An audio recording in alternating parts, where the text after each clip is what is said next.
y a une révélation puissante dans la parole de Dieu. 2 hommes, 2 combats, des lions, mais une différence radicale. Samson a combattu le lion à main nue, Daniel n'a même pas levé la main. Pourquoi ? Parce que leur positionnement n'était pas le même. Samson comptait sur ce qu'il avait reçu, Daniel comptait sur celui qu'il avait appelé. Samson a utilisé sa puissance, Daniel a utilisé sa dépendance. Samson a vaincu le lion par la force, Daniel a vaincu le lion par la prière. Et écoute bien cette clé. Daniel n'a pas vaincu les lions dans la fosse, mais il a vaincu la fosse avant même d'y rentrer.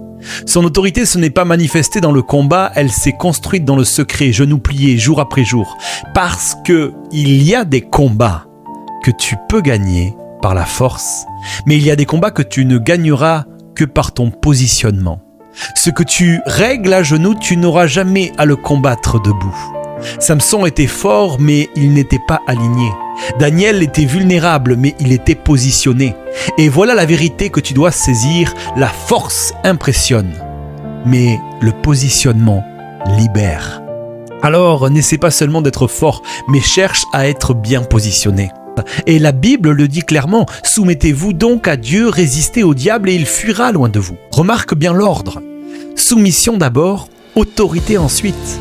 Le positionnement précède toujours la victoire. La dépendance précède toujours la puissance. L'intimité précède toujours l'autorité. Ce n'est pas celui qui crie le plus fort qui gagne, mais c'est celui qui sait où se placer. Parce que dans le royaume de Dieu, la posture décide de l'issue.